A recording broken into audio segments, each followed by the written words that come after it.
Good morning, wonderful people, great Biafrans, wherever you are on the face of this very planet. Once again, we welcome you to another, hopefully exciting edition of our usual weekly live question and answer interactive session where we hold discussions, debates, where questions are answered and issues are resolved.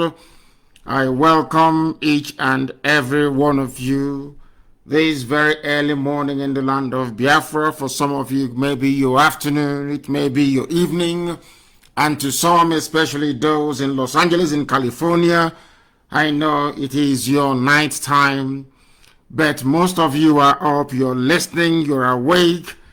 Some people are dedicated to the very lecture, to the very tutorial, to the incorruptibility of this very platform and the news we disseminate and propagate. Our job is to restore the kingdom of heaven upon the face of the earth by the grace of the Most High.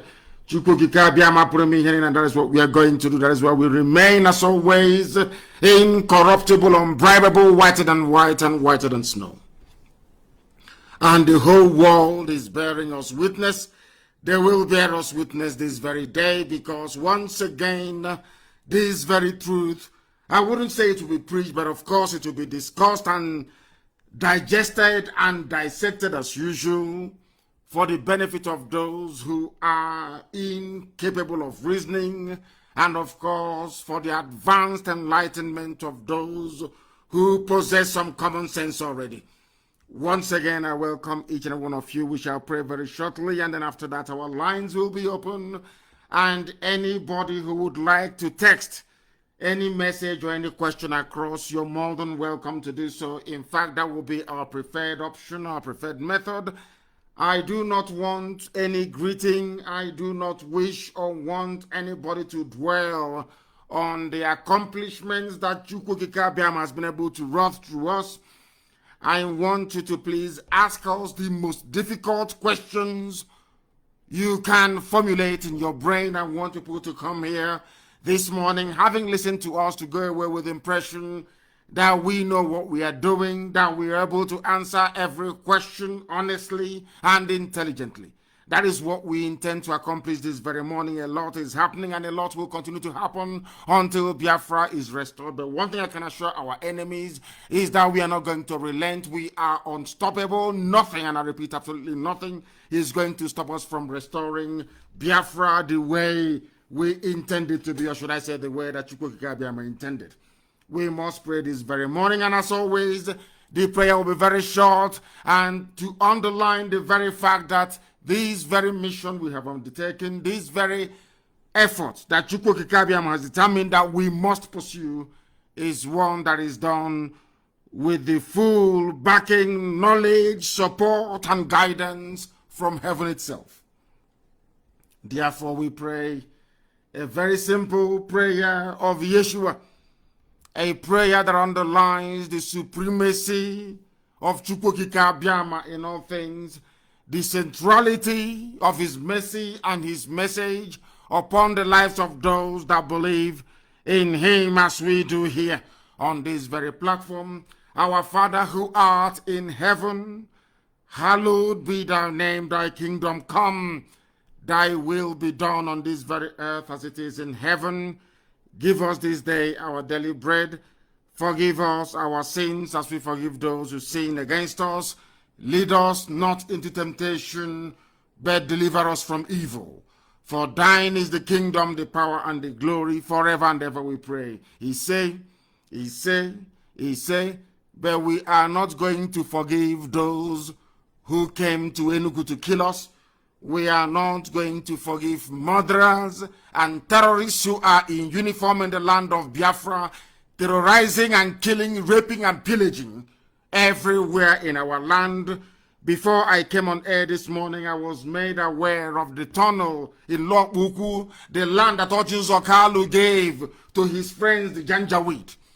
That very land, they are digging a very massive tunnel.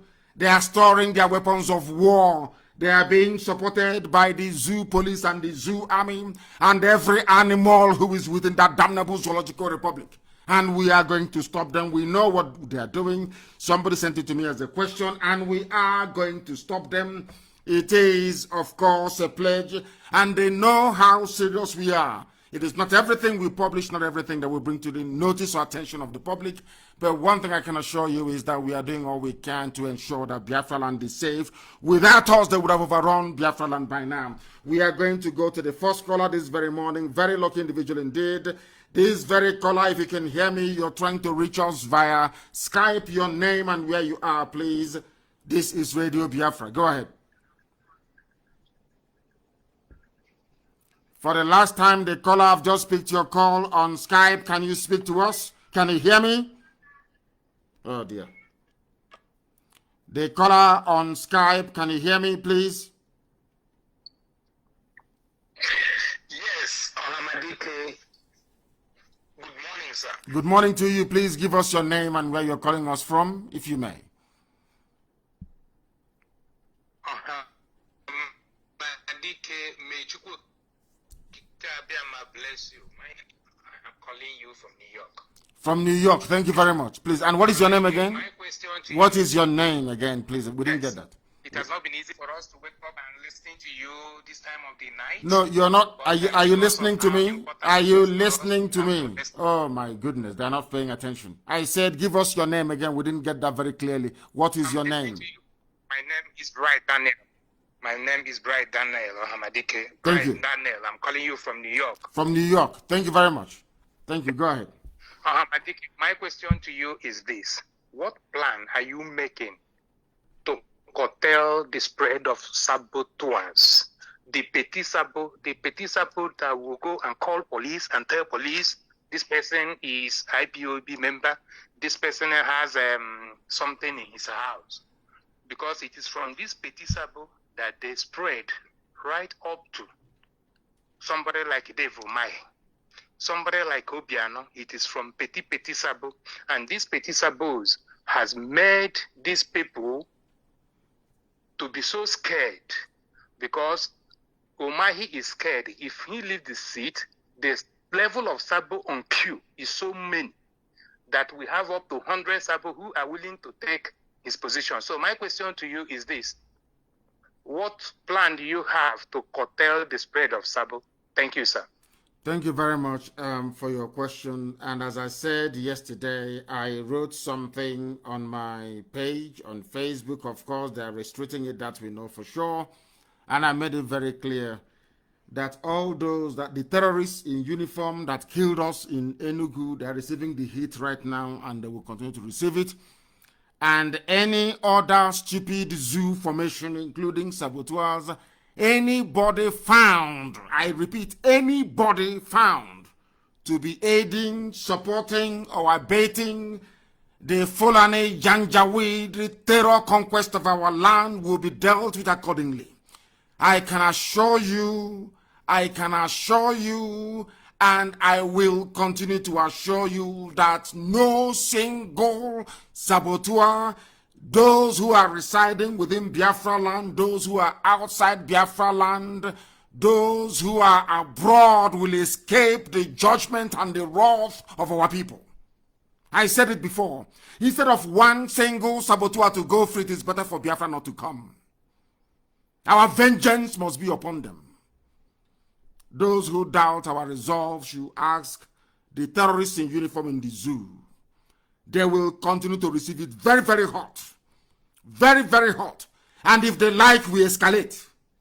As long as they have it in mind to come to terrorize, to kill, to pillage, and to pave the way for Miyetti and a terrorist group into our land, they will die. That's an assurance. And including saboteur. All of them, they know now. Very soon you start to hear that. They will be hanged in public in the villages. Anybody, it doesn't matter who you are, local government chairman, if you are the governor of a state, it doesn't matter if you are the PG of your community. Believe you me, any day, any single day, you go and you invite our enemies to come into our land to terrorize us, we will hang you in the nearest tree closest to your house. As an example for others to learn from. We are not going to spare them. That I can assure you, we are not going to spare them. Thank you very much for that. I have another caller who happens to be on the line. This caller also on Skype. Give us your name and where you're calling from and your question, please. Go ahead. Go ahead. No, I can no longer hear them. I can no longer hear them. I have a caller also on Skype. Can you hear me? Unbelievable. They do not pay attention. They are not listening. But we will continue to educate and to teach them. If you call us, please endeavor to switch off your listening device. Very, very important. The caller on the line, can you hear me? I can hear you. Good morning, sir. Good morning to you. Please, your name and where you're calling from. This is Nwankwo Okechukwu. I'm calling from Abia State. Thank you very much. Land. Yes. You're calling from Aba. This nonsense about Abia State and Enugu State, I don't like it. It irritates me. It's a continuation of the colonial relic of giving people names that are not original, names that couldn't possibly stand 100 years ago. You are from Aba. Thank you very much. Please go ahead. Yes.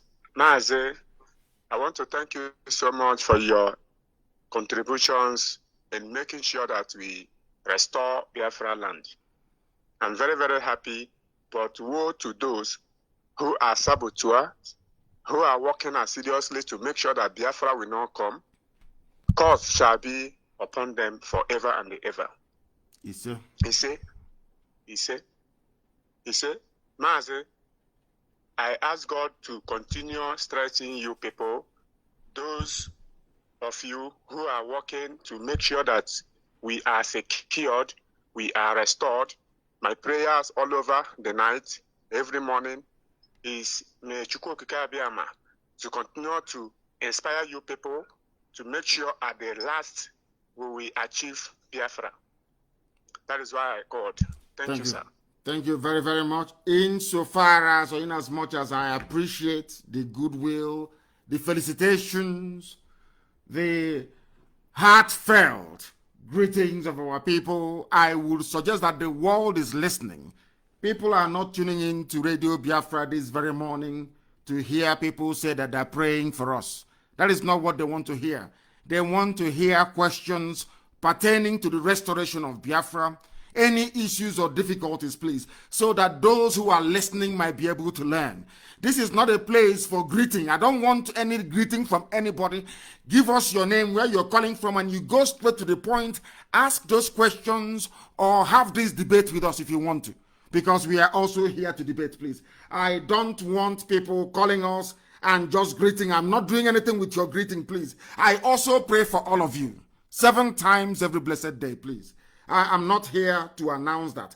What I want you to do, please, is to give us your name, where you're calling from, and then you ask us your question or you give us a suggestion. Please go ahead. The caller on the line, can you hear me? Yes. Please, your name and where you're calling from. Hello, can you hear me now? Very well. My name is Chinedu from Sweden. Chinedu from Sweden, please go ahead. What is your question? My question is this. First of all, just quick felicitation. You have done a wonderful job. I don't know how you get that strength. May God continue to strengthen you. My question is this. Since our problem is international, that is, people holding us back is not actually Fulani, it's actually Britain. I ask, is it not better for us, all Igbos in diaspora, to agitate, to go on procession, march in the streets of Europe, so that the world will actually hear us? Because what they're doing down home, they're just killing them for nothing. But if we make, let's say, 10,000, 20,000, 50,000 man march in Germany, in London, the world will hear us. That's what I'm suggesting. Because this is getting too long. People are losing hope. People are dying. And I don't think those people are being killed in Enugu or in Onitsha. People, the world are not hearing anything from us. Nobody's hearing anything. It's just being killed for nothing. So that's what I want to contribute. Let us move in Europe. Everybody on the street. If one person is killed, like what happened in George Floyd situation. The George Floyd procession shook the whole world, and the whole world heard it. No one have heard us. Because the Lloyd George procession, my dear brother, you're right, but we've been protesting in Europe. The thing is that if the reason why you heard about Lloyd George was because CNN covered it, they think it will play very badly for Trump at the US elections, at the polls coming up in a few weeks' time. You heard about Lloyd George because BBC carried it.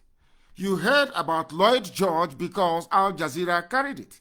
I am sure, perhaps, I don't know for you, for most of us, there was no Lloyd George rally or protest march around where we live.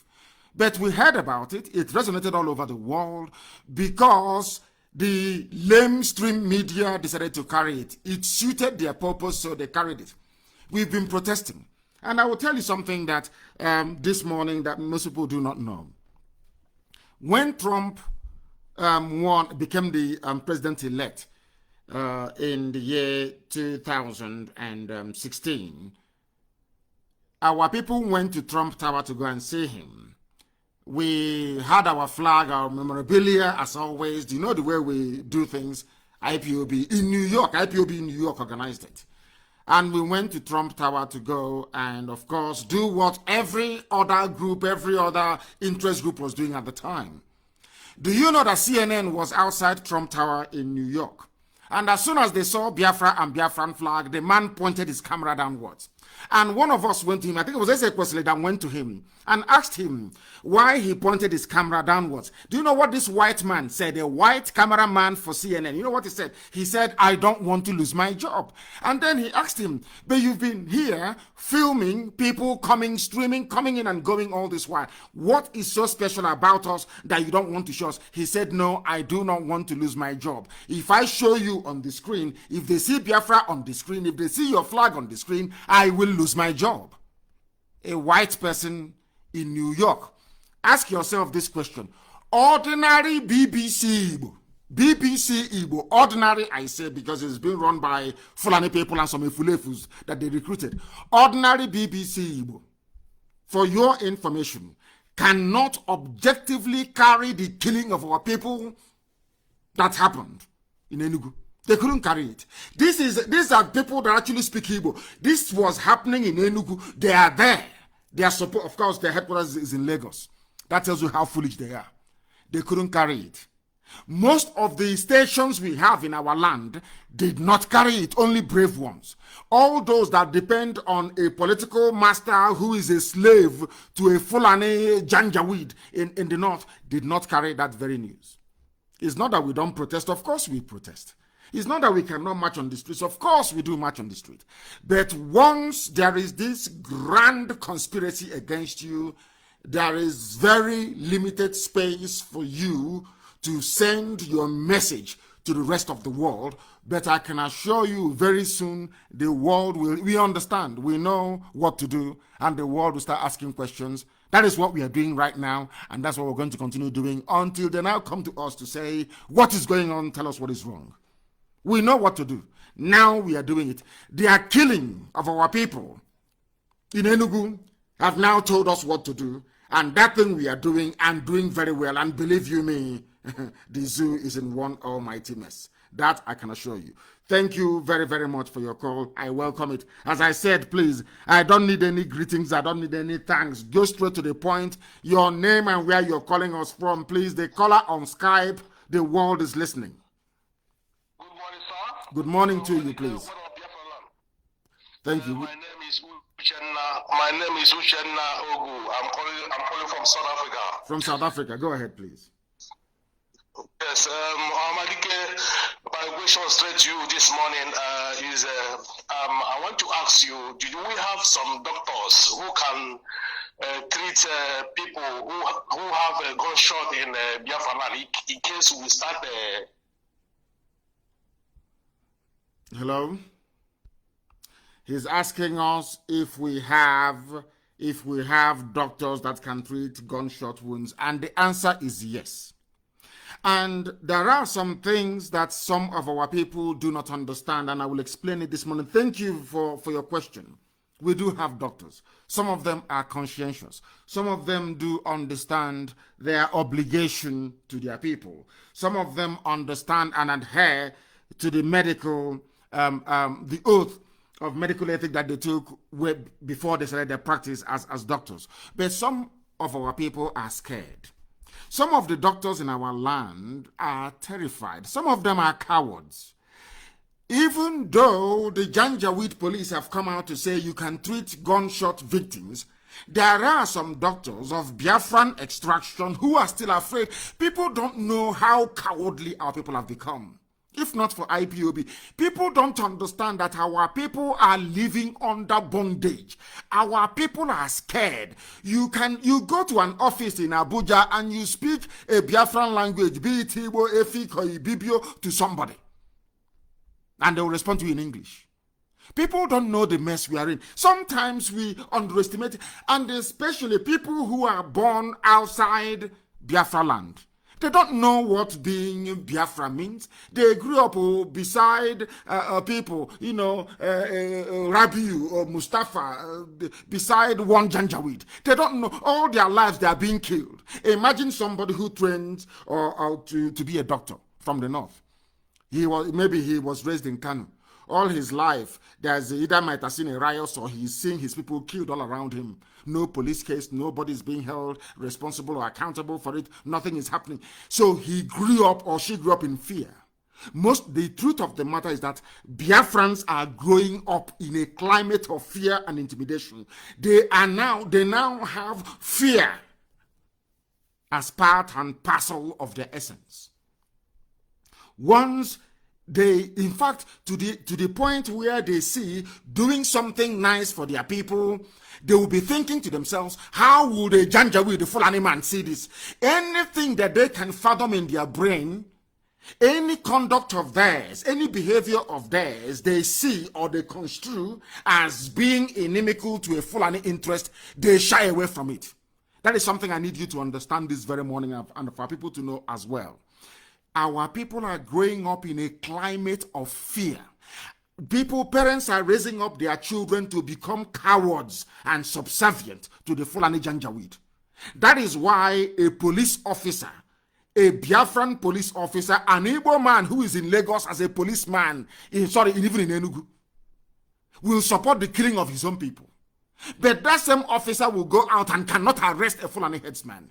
That tells you that our people from 1970 to the time that IPOB came, our people became, and given the quality, or should I say the lack of the leadership in our land, given what Ohaneze is doing, given what your governors and political leaders, apart from Abaribe. Now you can see that people grew up in a climate of fear. If treating a gunshot victim will annoy a Fulani police officer, let me not do it. These are people in the villages. These are the things that our people don't quite appreciate and understand. People need to come to the realization of the enormity of the work that IPOB has done and will continue to do for our people. We are removing that fear, that morbid fear that we have within us, that anything that will annoy a Fulani man, we shouldn't do it. Even if the Fulani man is not there. Most of the doctors that refuse to treat gunshot victims in Enugu, there was no Fulani police officer around, but they are scared. Because some of us raise our children to become cowards in the zoo. And that is the nonsense we are putting to an end. And we must continue to do so. I have another caller who happens to be on Skype. Give us your name and where you're calling from, please. Good morning. Good morning to you, please. Your name and where you're calling us from, if you may. I am Mazani Hadjegi from Johannesburg. From Johannesburg as well. The second caller today from South Africa. Please go ahead. There is a question I have here. Ask it. From one of your previous broadcasts, you said that you need about 100 men from Biafra land to join you in this struggle. Yes. So I've been wondering within myself since then, trying to know what kind of men are these men that you need. The type of men we need are those who are pure at heart, loving Biafra with all their being, willing to sacrifice anything sacrificable for the restoration and the sustenance of Biafra. People who will gladly give anything, I say anything, to ensure that Biafra is restored. And I have a shocking news for you. In all the years that we have been agitating for the freedom of our people, I have not found up to 15 people who are the way that we are, who are willing to sacrifice everything sacrificable to make sure that Biafra is restored, without enmity, without rancor, without greed, without jealousy, without any personal interest. We have been fighting for years. I'm telling you, in all my life, I have not come across up to 15 people that will do anything for Biafra. Never have not. And Chukwukika Biama said, until there are 100 of you, nothing will happen. I need minimum 100 of you that can dedicate and give anything for Biafra, and then you see Biafra come. But we are pushing for that and praying for that. And this year, we are going to make very serious inroads, that I can assure you. So if you are one of those who are prepared, I want you to, the analogy, the simplest analogy is like the disciples that followed Yeshua in the New Testament. Yeshua said to them, you must abandon everything. Everything, even those of you who are fishers of men, you must abandon everything you're doing and come and follow this very ministry. Come and join this very gospel. That is the mindset our people will need to have. It doesn't matter how poor you are, how wealthy you are. You must be prepared. I'm not asking you in the physical to abandon everything you're doing, but in the spirit, your mindset has to be such that you are willing and prepared to abandon everything in life and to sacrifice anything sacrificable to get Biafra. Those are the people we are looking for. That is the 100 we're talking about. So there are some people who serve IPOB in various capacities. We have officers, both junior and senior. That doesn't mean they meet this criteria. This criteria is meant for the, let me not say it live on air, but when the time comes, you know. And thank you very much for your question. I welcome it and I love it. Thank you very, very much. If you have called us before, I do strongly recommend that you do not call us again. Please do not call us. If you are a regular caller, I will not take your call. Do not call us, please. Allow other people to try and get through. Some have been trying for very many years to speak live on this very program. Allow them to be able to do so, please. I have a caller who happens to be on the line. Please dispense with the greetings. I want you to give us your name and where you are calling from, please. Can you hear me? The caller who is on Skype, can you hear me? No, they cannot hear me.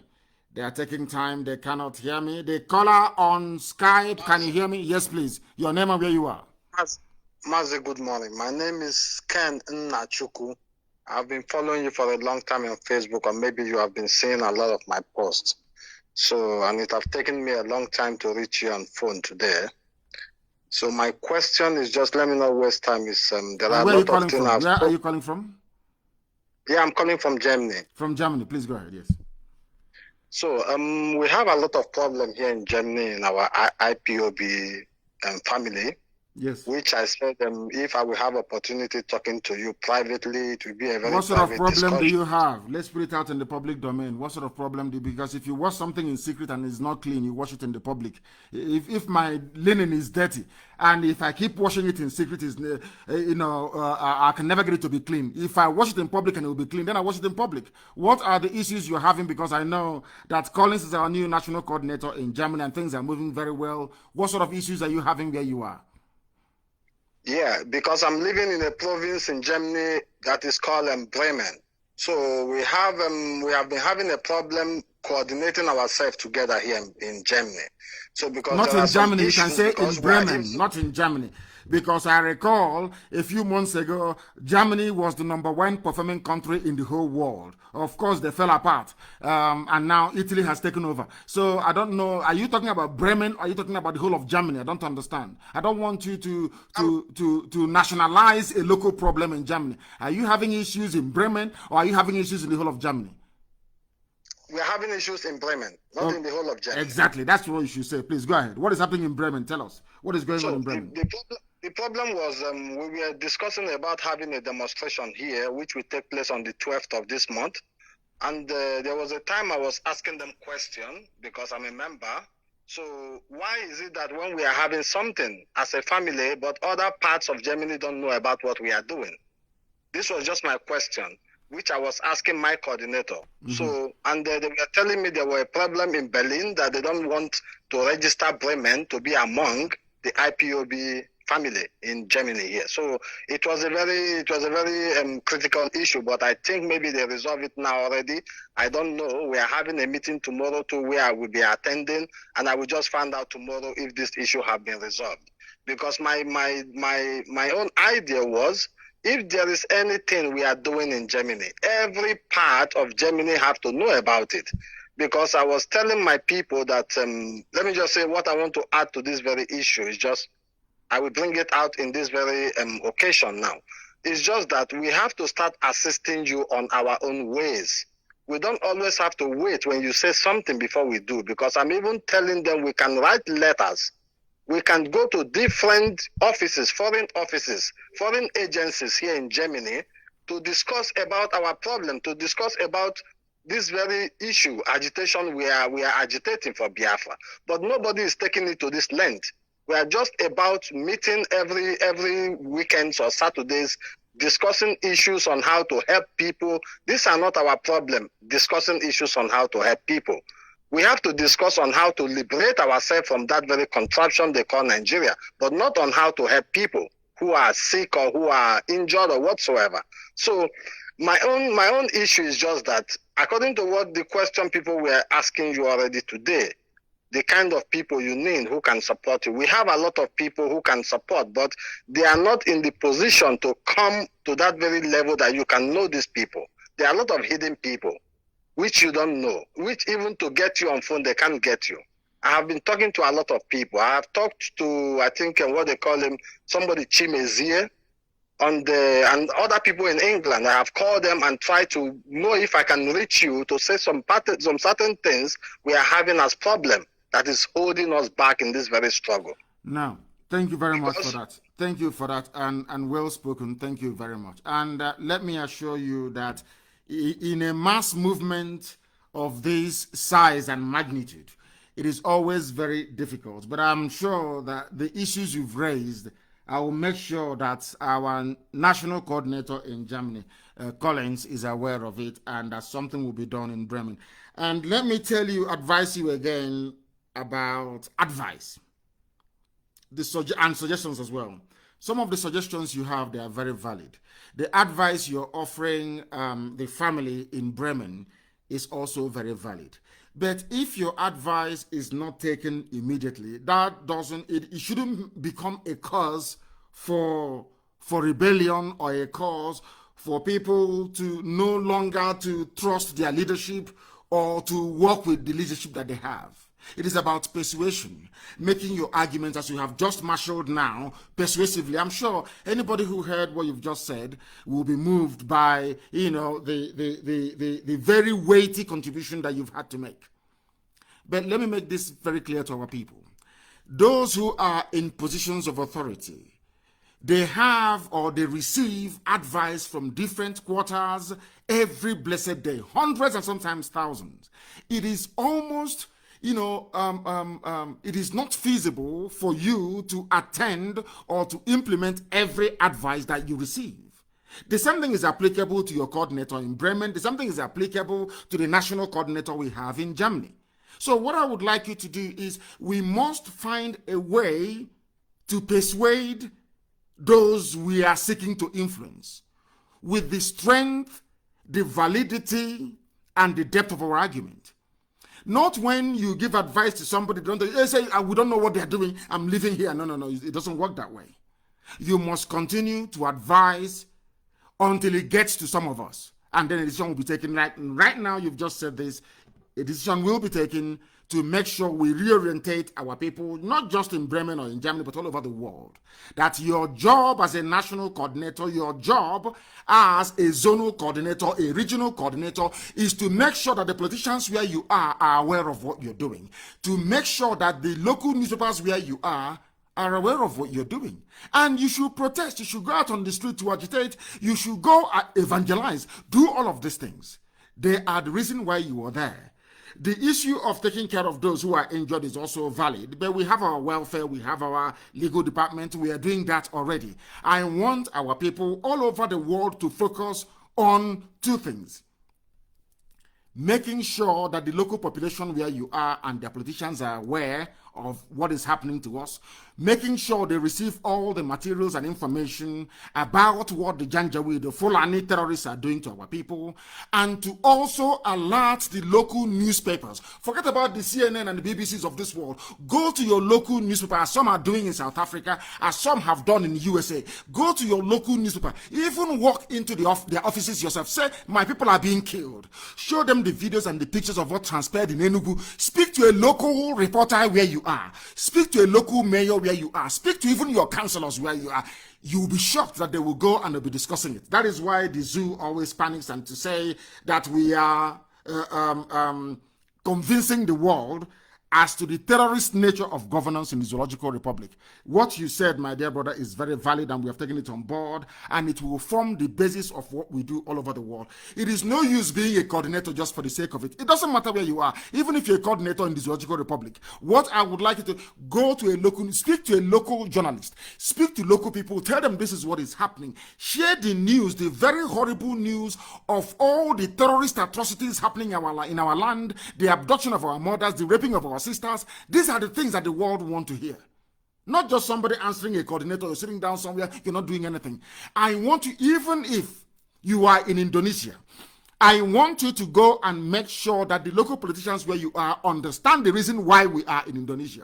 I want them to understand what is happening to us, that we are victims of Fulani terrorism supported by Britain. We must make this very compelling case because they have all the money in the world, they have all the rich in the world. Mind you that Britain is working for them. Britain wants everybody to be Islamized. You must understand that very clearly. Therefore, we must work 2 times harder than our enemies. And that means that each and every one of us, it is not, you don't have to wait until you become a coordinator or you become an officer before you do something. You can bring in a suggestion and say, I am going on a... Nobody can stop you from going out on a protest. Nobody can stop you from going out to sensitize your local senator or your local councillor. Nobody can stop you from doing that. You are at liberty to do that, please. At liberty to do that if you want to. And of course, I'm encouraging all of you to do that, please. Very, very important. Thank you very much for your call. Today, we are receiving very good calls, which is true. I will also caution and want people to dispense with all the greetings, please. I do not need it. I don't need the greetings. Very, very important, please. We do not need any greetings this morning. Just go straight to the point. Go straight to the point, please, and tell us what you would like to tell us. Once again, our lines are open. I'm even terrified to open our main line because I know that once I do now, it will crash once again. It will crash. There are loads and loads of people trying to get through to us. I have a caller on the line on WhatsApp, rather. Give us your name and where you're calling from. We are Radio Biafra. Go ahead. Can you hear me? Good morning. Good morning to you. Good morning to you. Please, your name and where you're calling us from. This is... I'm calling from Abriba. My name is Oju Abai. Abai, thank you very much. I am calling because of the fearness in our people. Something happened last week in Owerri Airport, that Simon Bagwe Cargo Airport. Yes. Where the uniform men, they are just 3 boys holding captive like 200 Igbos vehicles online collecting money, because when you knock 10 o'clock, that is their source of money. They start collecting everybody, but they will wait you. That road is bomb. The road is not good. Nothing is anybody that passed the other side, they will stop the person. They stop like 200 cars, they start collecting keys. These people have no badge. Do you know that they stopped me too? They stopped some Alhaji, some of us. You know, when they reach to the Alhaji, they ask him to bring the key. The man opened his eyes for them. The guy to obey the order, he can't do anything. You see that the man is full Hausa, he's a northern man. He didn't collect the key. But all the Igbos were afraid they submit their key. Some of them were wounded, some of them, but when I want to revenge, some of them, no, they start blaming me. They will kill you, So this, I don't know how to deal this madness, because that is the only thing I see holding us. If we can have a mind that any soldier with the uniform, with that name in the gun, we can get him down. Anywhere in this true country, they will start thinking their sense. But we don't have men. We don't have people to back us. That is the problem. How can we do this in the root? I don't know. Because I fight for my people. A lot of them was only mouth. I tell them, let us gather here and make these people to know that this is our place. They cannot, we don't know their name, even one, but they wounded many boys there, which nobody can stand. Abai, listen. So I don't know. Abai, listen. What you've raised is the day-to-day reality on the ground. That was why during my last broadcast, I said that the present crop of leadership we have in the entire Biafra land is the very worst we've ever had as a people. Listen, people learn and follow their leaders. That IPOB is fearless and formidable today is perhaps because of the grace that Chukwu Abiyama gave to some of us who are leading this very movement, to be fearless before our enemies. That is why IPOB is fearless. But if you get the likes of Ohaneze and your politicians and they are your leaders, and they have set the stage for fear and submissiveness to Fulani Janjaweed terror, what do you expect from the people? I am saying the reason why we are in this one is that we have a generation of people that grew up in trepidation, in fear of Fulani terrorism. They see a Fulani soldier and they start to wee in their pants. I'm telling you. They start to panic. They start to... And let me say this. They have those who stopped all the travelers that landed at the airport, Samambako Airport in Owerri. They were held up by Fulani terrorists in uniform. Very soon, there will be no roadblocks in our land. If they mount a roadblocks, we'll destroy it. Very, very soon. Let's finish with them in Enugu first. Then we'll come to that one. Right, very soon, these very Janjaweed you see today, you shall see them no more. It is incremental. We are coming very slowly. Because if we run faster than our shadows, the world will blame us. We want them to give us the reason and the excuse to do the things that we are going to do and the things that we are about to do. That the world, this news that you hear that CNN is not carrying, they will carry it by force. I can assure you, they will report Biafra very, very soon. The same way we said to them, we will not pay you when you talk about Biafra. They are doing very soon. You see all the problems we are going through. The world will be forced to discuss it and to know about it. We know what to do, and we are doing that. Those in Enugu can testify. The terrorists in uniform in Enugu can tell you more. I'm not going to tell you anything, but they will use their mouth to tell you what is happening to them. The same thing with the checkpoints and the roadblocks. Very, very soon, you will not see any on our land. And having said that, you will also understand that as we are removing the roadblocks from our roads, anybody we catch doing kidnapping will be taken out. No kidnapping in our land either. No armed robbery and no criminality. We know that things are very difficult. We know that there are no jobs. People are finding things difficult. That is why we are doing all we can within IPOB to restore Biafra, so people can have jobs, so that we can stop even marrying outsiders and come back and marry our sisters back home. These are the things I'm doing. These are the things we are going to do. In the course of removing the roadblocks and checkpoints in our land, if we catch anybody doing armed robbery, doing kidnapping, or doing sabo work, or being a traitor, you are finished. You are gone. We are sounding it as a note of warning that the world may know. I had a caller on the line. They've been waiting very patiently. I don't know if they're still there. Can you hear me? Yes, I'm here. I'm here, Mazi. Thank you. Collins from Hamburg in Germany. Please go ahead. Yeah, Mazi, there is one question I want to ask. It's been a long time. I've never heard from George Onibe. Please, I think George Onibe we are missing him a lot. Please tell him to be coming on air. I'm missing him a lot. George Onibe. It's been a long time. I have never heard from him. My name is Collins. Mazi, that is one question. The second question is somebody that called. There is somebody that called that we need demonstration. We need to march in Europe. Hamburg, we want to march. Even if the white people want to stop us, let them stop us. We want to march. That they are killing our people in any part of Biafra land. We want to march, Mazi. We want to march, whether they like it or not. We want to march. I know that my coordinator here in Hamburg has been promoted. It's also his name is Collins. Mazi, we want to march. Tell everybody, even that person that called from Bremen, we want to march, Mazi. That is my question this morning. God bless you. Thank you very much, and God bless you too. Regarding the issue of our presenters on Radio Biafra, things happen from time to time. There are rotations, there are duties, and do not also forget that George Onibe is also the Africa rep. So he has other duties and other considerations as well. Very, very important you understand that. But according to what you've been saying, all of them saying this morning, nobody's stopping anybody from marching. After all, our Southeast Regional Coordinator in the UK, Ozuaka, used to organize rallies and marches. You don't need permission from anybody to go and to do rally. You don't need permission from me or from your coordinator. You can gather people in your zone, your little unit, and decide to go and do evangelism, to decide to go and march outside. Nobody is going to stop you.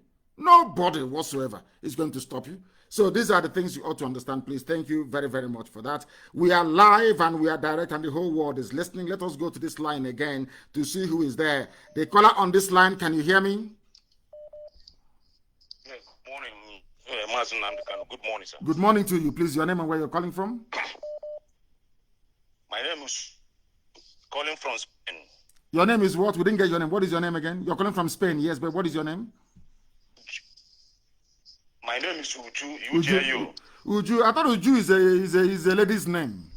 You're answering Uju. You are the well, Uju is. Are you Obian Uju? Is Obian Uju your name? Obian Uju, yes, correct. Hey, but it's a woman's name now. I can easily summarize it to you. If you want me to speak in Igbo, I can speak it in Igbo. Please do summarize for us. Let us understand. Summarize for us. Let us understand, please. We are being educated. Okay. Tell us. Okay.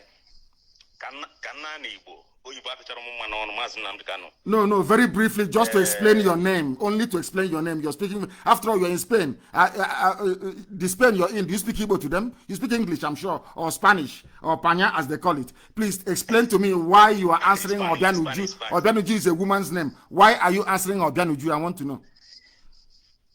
Very good. Why I answered Obian Uju? And also let me tell you my surname so you know it fully. My surname is Obian Uju Debunamwodo. Okay? Thank you. I'm from Anambra State, Oka, precisely from Mbaku. Okay? Yes. So my coming out of Obian Uju is that my father married 3 wives. Yes. And he has so many sons before me. Yes. And by then, before he gave birth to me, I will not speak more, but God blessed him abundantly. God blessed him so much. Yes. And what makes him to give me Obian Uju is that he is the only son of his parents. Only yes. son. Mm-hmm. And when he get married, mm-hmm. he give his first birth was a woman, a lady. Mm-hmm. That's my senior, my half sister, the senior one. Mm-hmm. So after then, he started giving a birth. Second one was also a lady. Before the third came as a son, the first son of the whole family. Okay. Mm-hmm. So now he started giving more and more sons and daughters.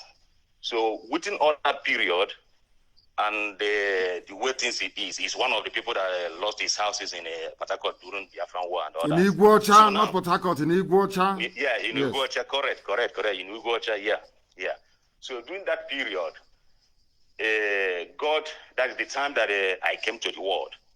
and God opened more door for him. So he now look around. He said there's nothing else he need in his life that God have not done for him. So that he have to give me Obianuju. This question that he asked, so many our community people ask him that question. He said, let them look around what is going on. It's left and right. You brought luck and you brought good fortune to your father. I know that is the meaning. It's a good thing. It's a good thing you brought good fortune, because I know the ladies that answer Obianuju, they only come when the rice has been prepared, when there is upstairs, when there is everything, when the father has bought everything. Then they give birth to the girl. They call her Obianuju. But the man that is bearing Obianuju is when you were born. That opened doors for your father for things to come in. But for the girls will only come when everything has been prepared. Yeah, that is how I made my own. And even that period, my father bought some. In fact, he bought so many. He has a transporter business. Yes, a transportation company. Yes, it was a transporter. Yes. Yeah, it was a transporter. So both big, in a brand new car, not the Tukumba, what we are doing today. Yes.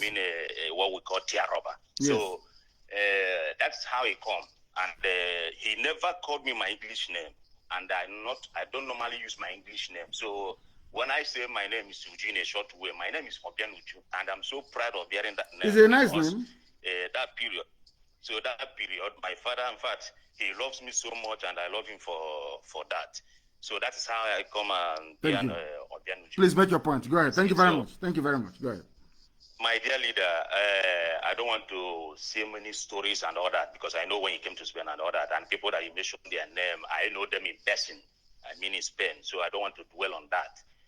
My major trouble that hit my heart every day, which I do listen to everybody that talks about Biafra, until when I found out that person is not speaking what we are preaching, I turn off. So now, I don't know if it's okay saying it in public or not, but many people have touched it, and you are preaching it even this morning when you talk about politicians. My major trouble, and what I want to ask you if it's possible, because those who can do it is where those people base. My question or my suggestion is that since we all know that these politicians back home are one of our problems, my dear, I do hear many our people say we are prepared. That is, those who are in diaspora, those who are in the Western world, the volunteers and all that, they can go back, which I'm among them. But there's what I want to ask you, if it's possible to implement, so we can start it here. So they will now see that this thing is not a matter of calling and talking. We can now start doing it. That thing is that I'm suggesting, because I don't know if it's a question or suggestion, because English is not my native dialect. So what I'm suggesting, or you say a question, any way you want to take it, the son and daughter of all our politicians, all our Biafran politicians, 90 or all of them are studying in diaspora, especially in UK and other parts of America, for example. Is it possible that the member, those who say that they are called IPOB, that they are ready, is it possible that we, that in diaspora, especially those where they are studying, because if I'm not mistaken, I listened to one guy called Onyeka from Enugu doing a program. He said, if I'm not mistaken, I'm starting to be correct. He said the son or daughter of Ojuzokalo or Aboga Hausa, they are studying in Manchester. Then where I'm going is that, is it possible that we can go and pick them and use them as that sacrifice, that they are using our people back home as a sacrifice? So when they see that they're hitting their son or daughters in Europe, in the Western world, by then, them being back home there, they will wake up and they will facing the people of the other IPOB member back home on ground there. So let us start slaughtering their own daughter and son that they use that evil money to sponsor in Western world to study. So if he think of it that is okay, then let's give the order those who are close to them, because there's so many ways of trapping them down, and we know the law of where we are living, to say that maybe if anything goes wrong, But my point is that to keep killing their daughter and son, that is where I'm going to. And when they move out, I mean the politician, their father or their mother, when they come out from that evil country, that hellfire, if you have the chance to bring them down too, we'll do it. So we can be able to show them that this is more than serious. Because those who they have been killing and for so many years, not even the one happening in MNA, is too much. So let us use their own blood as an example, so they will know that there's nowhere to run to, both in Africa and Europe. Thank you. That's what I have to. Thank you, my dear brother. Thank you for that. Thank you very much. Obianuju, if I can say that. Thank you very much. Thank you very much for your contribution. The thing is this, and I want our people to understand this very, very clearly. We are not like the zoo. We are not going to go after people who are innocent. Some of them may not support what their criminal parents are doing. And in this new Biafra we are building, everybody is answerable for his or her actions. These people that we are talking about may turn out to be the engineers and the scientists we need tomorrow in Biafra land. The history of their parents would not becloud our sense of judgment to the extent where we now either exclude them or remove them from the scheme of affairs. No. Any politician who is found guilty will be held accountable for his or her actions. The children are innocent and they shall remain so. So also are their parents. We are only concerned about those who would come out to say that they are going to sabotage what we are doing. Those people, they are fair game. I'm sure that even despite coronavirus, most of them will not be attending New Yam Festival in the coming years to come, of course. Anyway, before then, there will be Biafra. So thank you very much, Father Benuji. You raised a very important. People are very upset. People are very, very angry. And I have somebody on the line. I don't know if they're still there. If they are, please, your name and where you're calling us from, please. Good morning, Mazi. Good morning to you. Please, your name and where you're calling from. My name is Ihan Chuku Olibo. I'm calling from Germany. From Germany. Hanover. Hanover. Thank you very much. Please go ahead. Mazi, I was listening. I just heard one of our brother from Bremen complaining that when Bremen are doing matches that other part of Germany don't know about it. I don't know what's happening in Bremen, but I just want to chip in that here in Hanover, we know that Bremen is doing matches. Actually, we are going in mass to support them. So I don't know why he's saying Bremen is doing something and other part of Germany don't know about it. Actually, just last Sunday, we had a meeting and preparing for that match for that evangelism on the 12th for Bremen. From Hanover, we are going there. So I just want to put that across so that he knows. I don't know, like I heard you told him that because he advised he shouldn't just go out, he should wait. So I don't know if he knows what the leaders are doing, but I want to assure him that Hanover knows that Bremen is matching and we are going there in mass as well. Thank you very much for this clarification, my dear brother. Thank you very, very much. I am impressed. Thank you for that clarification. I have another caller on the line. This caller, can you hear me? Your name and where you're calling from, please? Okay, good morning, sir, my leader. Good morning to you. My name is Mazi Zuchuko from Enugu in Enugu State, in Biafra land. And where are you calling from? I'm calling from Benin Republic. From Benin Republic. Please go ahead. Okay. My question is, we Biafra, we have already lost more than 5 million people. Yes.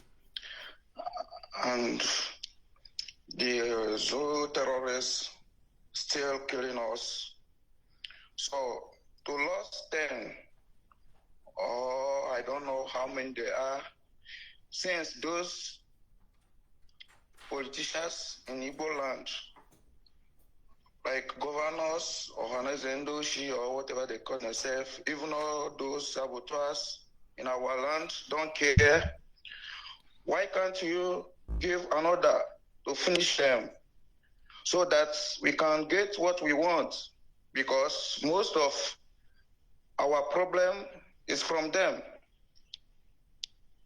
Yes, we are not going to, because some of them will be tried. It is only those we find working with the enemy, those we meet at the war front will fall. But all of them will be tried. The reason why people go to courts, we don't know this.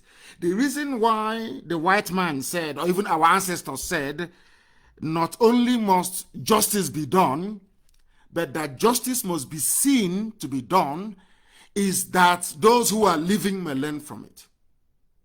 So we are going to get some of this. Those of them, as I said, we are praying for them to repent. Maybe tomorrow they will repent and even be more vocal about Biafra restoration and freedom more than myself.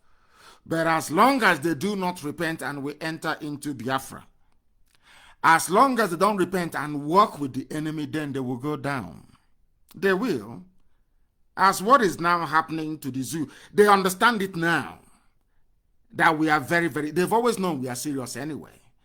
But our intention has now been made very clear. And as I said, no saboteur will go free. We cannot. The reason why we are going through this nonsensical phase now of sabo everywhere was because after the war, you know, let me tell you what happened after the war. After losing that very war, and our hands were very clean. There is a song we used to listen to in those days after the war called Nkosi Nwam Obuginikine, but go and listen to it very well. It's an old song. I don't even know if people can find it anymore. Our people were traumatized after the war. The trauma was not out of the defeat of the war or the loss of the war, or the conspiracy that Britain that gave us Anglican Church, gave us Bible, sided with Islam to kill us. That wasn't the problem. Our people, our fathers, our grandfathers, our mothers, we are reflecting after the war.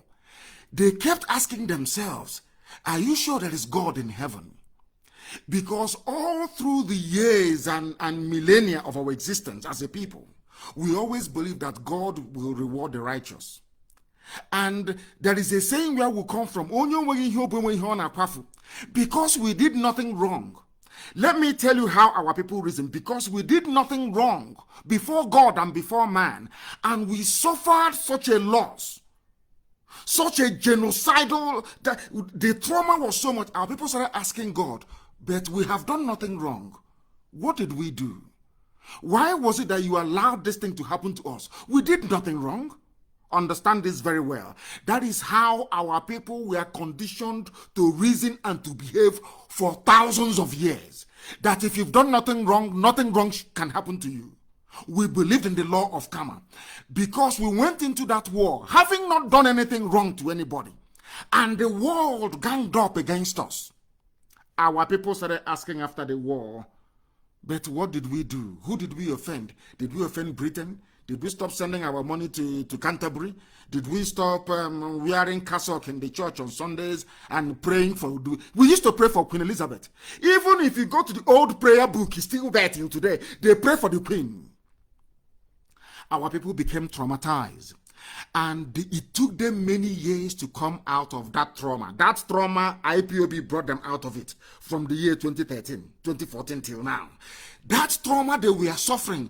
So when they started imposing criminals on us, starting from Abiasika, Kemachikwe, all these criminals, all this breed, all these ravenous criminals that they call politicians, we did not react on time.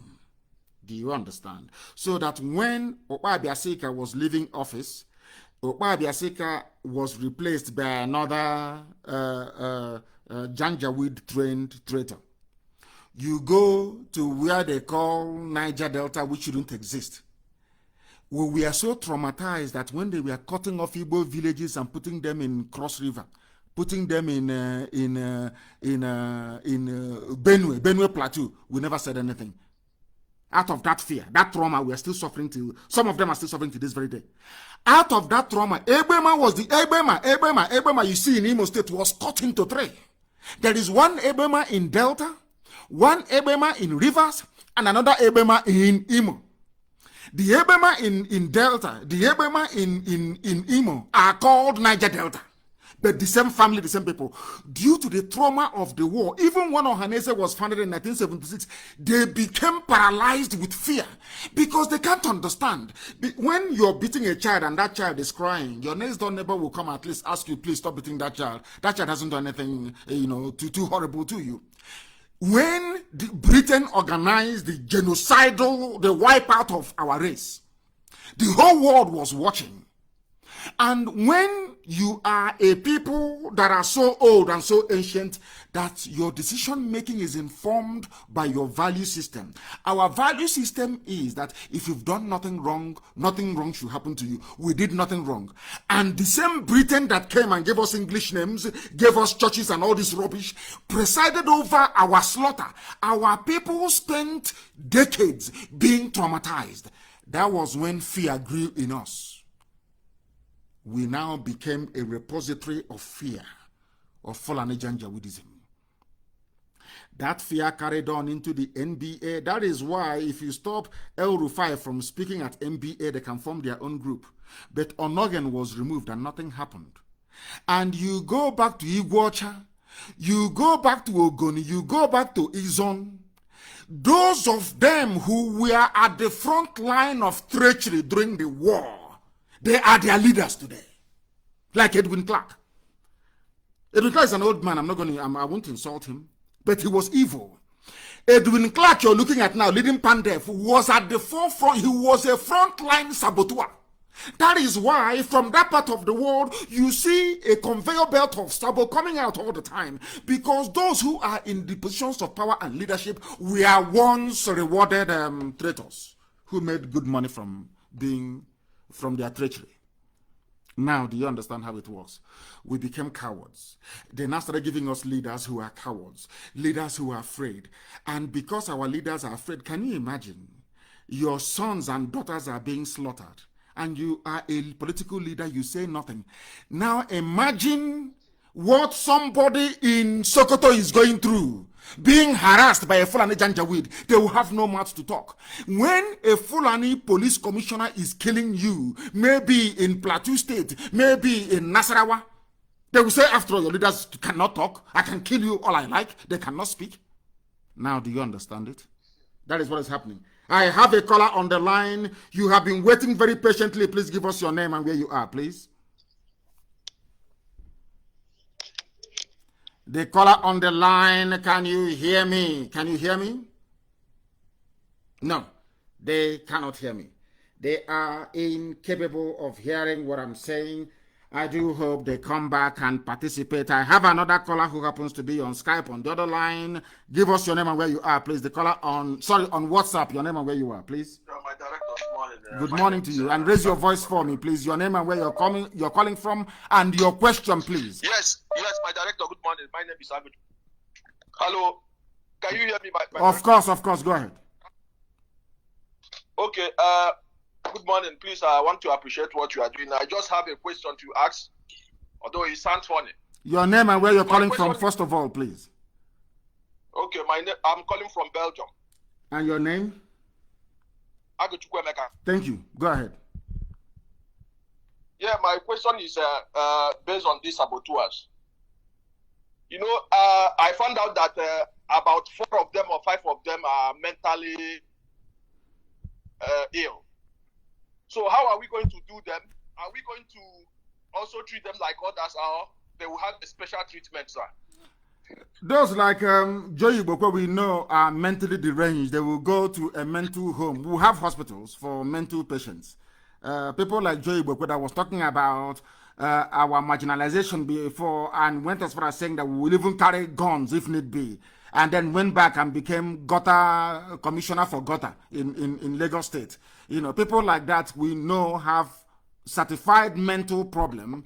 Then they will go to psychiatric homes. We will put them in hospitals because you cannot try them and kill them for the simple reason that they are not with their faculties. Their brain is not correct. So people like that will be in a mental home. That's what we're going to do. Those who we find not to be well will be in mental homes. Then those that we know are normal, they knew what they were doing, the Aboga Wosas of this world, then they will be tried and they will be hanged in public. They will be tried and they will be hanged in public. I have another caller who happens to be on the line. I don't know if that caller can hear me, please. The caller on the line, your name and where you are, please. This is Radio Biafra. I have taken your call, your name and where you are, if you can hear me. No. I can hear you, Mazin, my leader, Awaka Mazobilo from Mozambique. Mozambique, thank you very much. Please go ahead. The world is listening. You know your name, Obilo from Mozambique. Now ask your question, please. Go ahead. Yeah, my question is like this. My leader, these our people are working for Nigeria government, like military and police and other things. These are our people now. Are we going to these people to work there? No, if you can work for them all you like, but if you join them to come on a patrol to kill our people, then you die there with them. If you can be in the army all you like, they're killing them anyway. They killed 20 of them today. As I told you, that they will ambush them and they will kill them. They will take them to the north. They will set up ambush. I said this thing only about five or 6 days ago. I said it. That I have the video now of them taking our people who are serving in the army to the north. And I said it 5 days ago that they will kill them. And has it not happened this morning? Go and check. They've killed 20 of them this morning. That is conservatively speaking. 20 are dead. You stay in the zoo army, you will die there. You join them to come and do any raid in our land, you will kill you, you will die there. Take up all hawk. I don't know what is wrong with them. They don't listen. As I said, is this culture after the war of fear, this very culture of trepidation, this culture of a leadership run by charlatans. That's what it's given birth to. In anywhere else in the world, it's just like saying to, anyway, I wouldn't give examples before. It's just like saying that an Irishman should serve in the British Army and occupy Northern Ireland. That doesn't make any sense. They must understand what they are doing. They must understand it. And thank you very much for your call. Your point is well noted. The caller on the line, can you hear me? Your name and where you're calling from, please? I have another. Go ahead. Another question? Yes, sir. Yes, sir. Go ahead then. Very quickly, please. Go ahead. Very, very quickly. Go ahead. Yeah. Another question that I want to ask, because some of our people say that they don't want to join IPOB here in Mozambique, but they want to support. Are we going to welcome them? Anything that you want to contribute, they are ready to contribute, but they cannot join IPOB. I don't know. How can we treat these people? No, they can. People, as I said, is this culture and mindset of fear over the years. They said, when you wake up is your morning. You can wake up around 1 p.m. in the afternoon or 2 p.m. The first thing you do is that you will go to the loo and you brush your teeth and you wash your face. That is your morning. You do the same thing that somebody did when they woke up around 7 a.m. as well. So you leave them. Whenever they decide to wake up, it's entirely up to them. But for now, whatever support or assistance they are willing to give from the back, you accept it from them. Because they are not as brave as we are. We are a select few. IPOB was chosen to do this very job. That is why we are brave. That is why we are who we are. That is why the whole world understands what we are pursuing, and we are not apologizing to anybody for it. Not everybody can be like us. You and I are very special. The rest of the IPOB family all over the world are very, very special. Those who understand what we are doing. Not those who have come so that their names may be known and they start opening a bank and start to do one form of rubbish or the other. I mean, those who are chosen. So allow them to do or to participate in however limited way that they want. But we know we are at the forefront, at the cold face of this very battle, and that is where you belong and that's where you will be. Don't look at them. Don't let people's behavior determine for you how you respond to Biafra. Never. Be your own person, be your own woman, be your own man, and do what Elohim have asked you to do. Thank you very much for that. Thank you very, very much. Today is far more better than previous days. The quality of calls today is immense, and I love it very, very much. I have another caller on the line. If this caller can be a little bit patient, I can get them on speaker. The caller on the line, please give us your name and where you're calling from, please. For the last time, the caller on the line, your name and where you're calling from, if you may. It says they are reconnecting. They are reconnecting. I don't know if they come back to us. We will be able to take their call. We will be able to take their call. Calls are all over the place. Unbelievable. How many missed calls do we have? Heaven knows. It's just too plenty. Too plenty. Unbelievable. Unbelievable. The finest radio station on the face of this very planet Earth. The whole world is listening. Humanity is paying attention. The world is listening. That is why we are who we are. Very formidable and unstoppable at that. I have another caller on the line. Can you hear me, please? Your name and where you're calling from, if you know. Yes, I can hear you. Please. Thank you. You finally answered. Yes. Okay. Can you give me a second? Let me just pull up my questions. Please, first, your name and where you're calling from.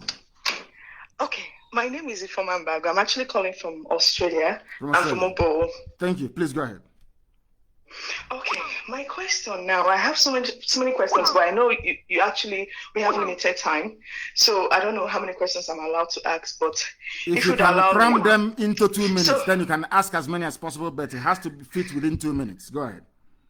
Okay, so how can we conquer the Fulanis and other foreign terrorists, both from Africa, Middle East, and Europe? Like when I mean Europe, like the colonial masters to Nigeria, not Biafra. So that when we get Biafra, won't be under any threat. Now hold on to that question. I'll come back to you again for the other questions you have. Let me answer this. We are not going to conquer them. What we are going to do is that we are going to defeat their ideology. And the best way of defeating their ideology of superior Europe and inferior Africa is by doing what we are doing now, education and enlightenment. We must remind ourselves of our proud heritage, our proud history, who we are, what guided our ancestors, why we were created by God Almighty in the first place, and the purpose for which we have been born, the purpose for which we exist, and the fulfillment of that purpose for which we have come. These are the things you must bear in mind. Consistency is the key. I call it discipline and application. Consistency. You don't move from that position you know is right. That position which is freedom. That position that existed before the white man was even created.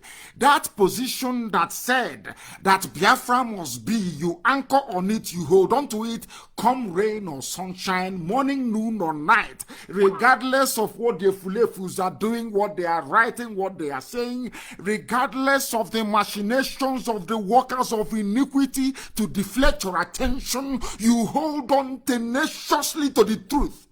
That is what will set you free. Truth. Hold on to that truth. And the truth is very simple. That God created every man equal. That the white man is not superior to you. The only reason why the whites are superior to blacks is because of the way they reason. They allowed light to shine upon their reasoning process. That is what we are doing with IPOB, Radio Biafra, to make our people to reason like human beings. And they can never come in. Let me give you an example. Let's say we make you the female head of state, the first head of state of Biafra land. Amen. And there will be a plot against you. People will plot to kill you. People will plot to overthrow you. A white man is not going to come from England to come to Iguacha, our capital, or to go to Enugu, the capital of the Igbo nation, to go and say, hey, come, I'm going to kill you. I'm going to do something against you. No, they will use our people. They will always use somebody who is close to you, either to poison you, to kill you, to ruin what, as they did to Thomas Sankara, and as they did to what's his name, Patrice Lumumba in Zaire, and as they've done to many other people. They always use you to kill yourselves. They always use traitors. They always promote traitors and saboteurs to do their dirty work for them. Now, listen. In Biafra land, we are going to build our security system to be loyal to the ideal of the state. Now, listen, there's a difference. When you train people to be loyal to the ideals of the state, that means they serve the constitution of the country. Our soldiers, our police, our secret police, everything, our intelligence services, you are serving the constitution.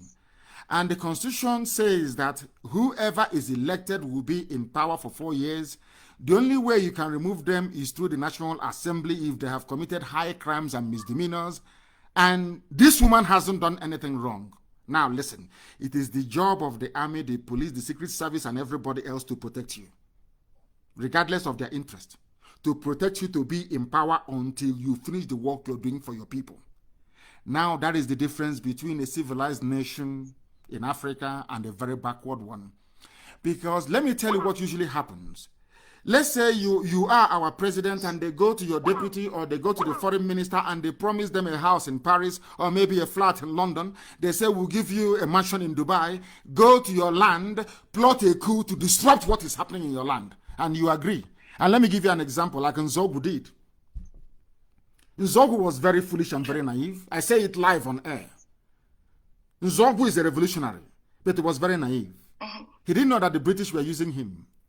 The reason why Britain instigated Nzogu and co to carry out a coup and install, as they are promising them now presidency, to install Awolowo as the president, was to stop the phenomenal economic growth of the East under Dr. Michael Okpara. But they didn't see it coming. Do you understand? They never saw it coming. Nzogu and co never knew that the reason why Britain instigated them to carry out a coup, knowing fully well Fulani reaction, was to stop the economic growth of the East. Because as I said earlier, Dr. Michael Okpara had the fastest growing economy in the whole world. 51% every year. In the whole world, the fastest growing economy on the face of the earth was in Biafra land. Before 1966-67. So that tells you everything you need to. So let's say as you are now, Australia Secret Service will meet you. Oh, this thing, you're supposed to, they start by saying, oh, you're very bright, you're very intelligent, you're supposed to be the leader. Why shouldn't Nnamdi Kanu be there? Why don't you do something? You know, he's this. That's how they get into you. And then they start to advance you some payments. And then you turn into a saboteur without knowing it, working against the interest of your own people. In Biafra land, right from kindergarten, we are going to teach our children how to protect our national interest. It's called civics. I said from kindergarten, we will teach them how to protect our national, as they do in Japan. That way, no idiot from anywhere can meddle in your way of life. Do you have another question, please? Go ahead. Yes, sir, please. Okay, so thank you. I'm not going to... So the next one is now, what will be the fate of these foreign oils, like, let's say, Shell, Chevron, Schlumberger, that are actually in Nigeria? Because I believe that they contribute to the high rate of unemployment by employing their own citizens instead of our own citizens, like graduates. Even because if you notice that some of our people who actually studied abroad and they came back home, maybe like let's say in UK, they were actually sent back home after their studies because they can't really grant them PR and they have to come back home. And those people actually have that skills, right? So what will be the fate of like these foreign oils? Like, for example, my husband actually told me something. He said he met with this, because he's a doctor. He had this patient of his. He's actually a Caucasian. So he said he wanted to go to Pakistan, right? But he was declined. He wasn't given a visa to go work there. But whereas in Africa, they actually treat him like expatriates. But this guy, this Caucasian, he's actually a mechanic here.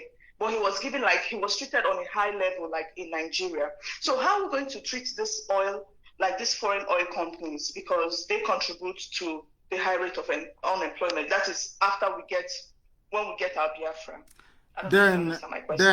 Then I will answer your question by making a very simple reference. Go and look at how Saudi Arabia control their oil and their gas. That will tell you. But I'm also going to say this now. The economy will aim for zero carbon emission economy. The type of investments I would like from the USA is not the likes of Mobil or Chevron. As powerful as they think they are, I'll prefer people like Tesla, cars that run with solar energy. The same thing that Saudi Arabia is doing, because I watched a clip where they said, despite being the largest oil producer in the world, that they're looking to the future. The future is no longer about oil. There will be no oil in the future anymore. Even if there are to be oil in the future, I don't believe that Biafran economy will be based on the export of oil and gas. Look at the pollution in our land and what it's causing to us. So with all due respect to all these monstrous and huge companies, Every existing contract will be honored. We will honor every contract that is existing, but they have to operate under our rules, employ our people, be environmentally responsible, and do what is right. The same way they operate in the USA is how they're going to operate in our land. Any quack, any idiot they are sending to us who may be an ordinary mechanic but will want to be regarded as an engineer back in our land, that will not happen. And if there is any job a Biafran can do, a Biafran will do it. There will be no foreign expatriate in that very position. It's as simple as that. God gave them brain. God also gave us brain. If we develop our brain and think properly, then we should be able to do everything that they're doing. That is why they do not want Biafra. They understand our pedigree. They understand how resolute. They know how intelligent. They know how determined. They know how resourceful we are. That is why they're going up against us. And they know that in Biafra it will be different. Thank you, my dear sister. Thank you very much. Sorry, before you let me go, sir, please, yes. Just one last question, please. Please, I'm just going to summarize it, please. Go ahead. Okay, if now let's say the government now, the Nigerian government are ready to break up, like ready to grant Biafra requests, right? What about this Ifulifus, like our governors from Southeast? What about if they now, like you said in your last broadcast, like they were ready, there was a time they were ready to grant us what we needed, right? But it was our governors, like governors from Southeast, who actually refused and tagged IPOB as a terrorist, right? So what will happen? How will they be able to handle this saboteurs, just to avoid the mistake of what happened during the 1960s, during the Civil War? I don't know if you understand what I mean. Like, I do. Those of them, the one who actually delayed it. They are criminals. Those of them that will survive it will be tried and jailed in Biafra land. As I said earlier, those like Joey Boko will be put in a psychiatric hospital because you can see that he's not well. There's a difference between a traitor who knows what he's doing and one who's, should I say, who's a psychiatric case, who has an imbalance in the brain. So if somebody is doing sabo job because they're not well mentally, you can maybe forgive them, put them in a mental home.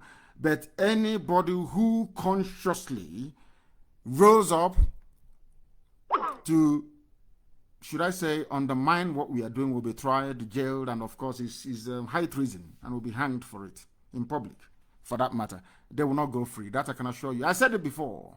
I swore and I said that instead of one sabo to be alive, to enjoy Biafra that we're going to build, let Biafra not come. They won't survive it, and they know. It doesn't matter where you are. You can be in Argentina, you can be in Russia, you can be anywhere. Once you are a saboteur, you came out against this very struggle, then you are finished. You never came out against Fulani killing you. You never came out when they beheaded us Kalokai in the north. You never came out when they stopped you from voting. I don't even know if the Efulefus actually understand these things. They said, one Oba in Lagos said he would throw us in the lagoon. They went to polling stations in Bauchi, in Kaduna, in Abuja, in Lagos to burn our ballot boxes. Britain saw these things. EU saw it. And they want us to be part of one Nigeria. They are mad, they are insane. Thank you very much, my dear sister, for calling. Thank you very, very much. Thank you for your call. Thank you. These are, they said, who are those even in IPOB? Who are they? They are medical practitioners in Australia. The caller on the line, can you hear me? Turn your system down, please. Can you hear me? Yes, yes, madam. Your name and where you're calling from, please? Your name and where you're calling from. Your line is, I can hear you. I want to allow you to speak. I can hear you. Go ahead. Good morning, Mr. Hello? Yes, I can hear you. Go ahead, please. Go ahead. Yeah, I'm calling from India. From India. What is your name? My name is Uchechukwu Enyinaya. I'm from Ohaji. Thank you very much. Please go ahead. From India. Go ahead. Yeah. My question is, since the British came to our land and introduced currency that we are using today, yes, called the pounds. Yes. Selling.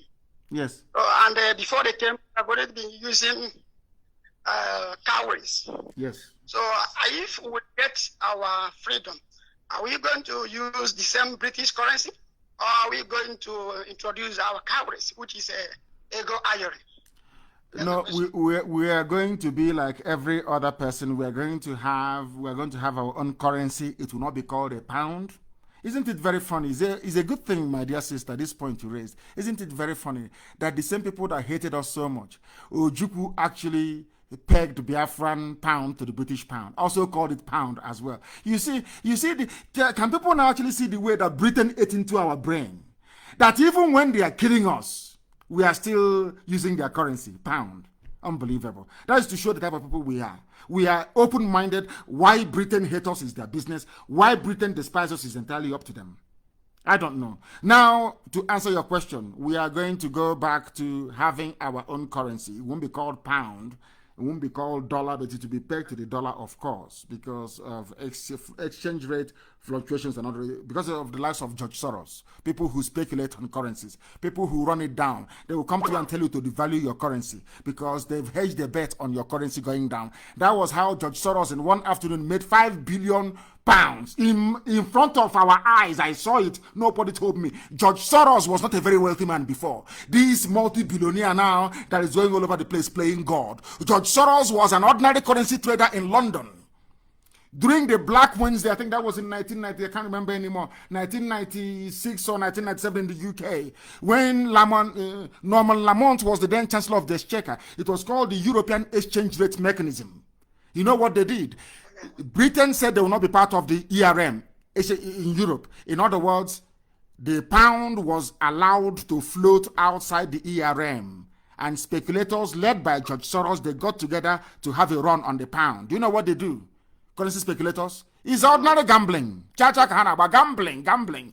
George Soros put a lot of billions. He bet that this pound will be pushed out of the ERM. They told all their friends all over the world. They had a run on the pound. Everybody started to sell their pounds. That even if not for the intervention of Elizabeth, who held a dinner with the Sultan of Brunei, the Sultan of Brunei wanted to pull out his investments in pound and put it in dollars. The Queen invited him for dinner, had dinner with him and convinced him to leave his investments in pounds. That was what saved the pound. The pound was run out of the ERM. And because George Soros bet money on it, he was paid £5 billion as a result. That was when he became a billionaire. Now, listen to me very carefully. What we are going to do is this. We are going to have our own currency, but it's not going to be based on paper. We will try to minimize paper. The world has moved on. There are cashless transactions. Everybody will have their own card with which to make payments. All over the world, people are moving to cashless. Nobody carries cash anymore, but our own currency will be called a gemma, which is the currency of the Asians. A gemma, it will be called. No pound, no dollar, no nothing. We are who we are. Thank you very much. Thank you very, very much for that. Thank you. We have another caller on the line. I don't know if this caller is agile and able. Can you hear me? The caller on the line, can you hear me? No. I said the caller on the line, can you hear me? Turn your system down. Can you hear me? Yes, I can hear you. Please, your name and where you're calling from. Hey, can you hear me? Maybe it's the network. I wanted to speak to him. Very, very desperately, I wanted to speak to him. We have another caller on the line. This caller, can you hear me, please? Can you hear me? The caller on WhatsApp, can you hear me? Yeah, I can hear you, my director. Hey. Good morning. My name is Chizoba. I'm calling from Denmark. Chizoba, is it a male or female name? Oh no, it's a female. It's both female and male name. Oh, it's both female and male name. Chizoba, thank you very much. Please go ahead. The world is listening. Go ahead. Yeah. At least I want to just say something concerning the death, people that died in Enugu 21. Yes. I want to like tell our people, particularly those in diaspora. If you know you are in diaspora, director, please pardon me. I'm going to use a coded language. Please go ahead. Please, if you know you are in diaspora, you must learn how to play music. Yes. You must learn how to play music. If you don't know, if you have the people of wherever you are staying, you have Kwali, please go and tell them that you want to join reserve. Go to where those people that where they are, those people that wear green. Tell them you want to join reserve. From there, you will learn how to play music. And if you don't have quali, you have the one of moving out and coming in, that kind of thing. Please go to YouTube. Learn how to play music.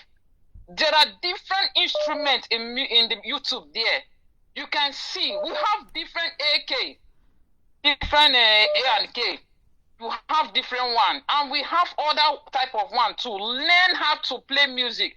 If you are from the old Eastern region, the Fulanis do not understand peace and go in peace, and they don't. They only know how to play music, and it is not a crime too if you learn how to play music.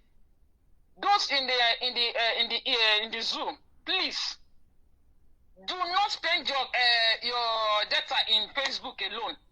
Go to YouTube and learn how to do anything. How to go over mixture. That when we do it, when you throw it, because the fireworks, it gives you, it beautify that place. Please, we should take away fear from our body. It is only once that person would, let me tell you, everybody in this world will die. Except few that God said they will not die. Everybody will die. It is better you die as a honorable man than dying as a chicken, chicken. No! Take away the fear from you. It is better before you die, you at least 2 go down, 3 go down, 4 go down. You die as a honorable man. If you're my husband, I will say yes. You die as a honorable, and I will give you a befitting burial. Please take away the fear. How can 3 people, 3 riffraffs hold your people? You give me your key. What is wrong with our people? Take away the fear from you. Learn how to go over. Learn how to go over. This is for those of you who are in this, who will understand. Be combat ready. Learn how to do mixture. Anyhow, you bring this kaka, you bring that kaka, you point, you give you a very nice flavor. You cannot do just like that, they'll be killing you. 1, 2, 3, 4, 5, 6. Everybody keep quiet. You want us, so they want to wipe out the whole Eastern region, and they will not come. These people have one head. So that is what I'm saying. Everybody should learn how to be use any kind of music. We have different kinds of music. Go to YouTube, you see it. And now we need very good people that can take a sniper. You know what that means? Wherever you are you're in 1 kilometer, you can at least throw the sniper. Everybody, the person you're targeting will just go down.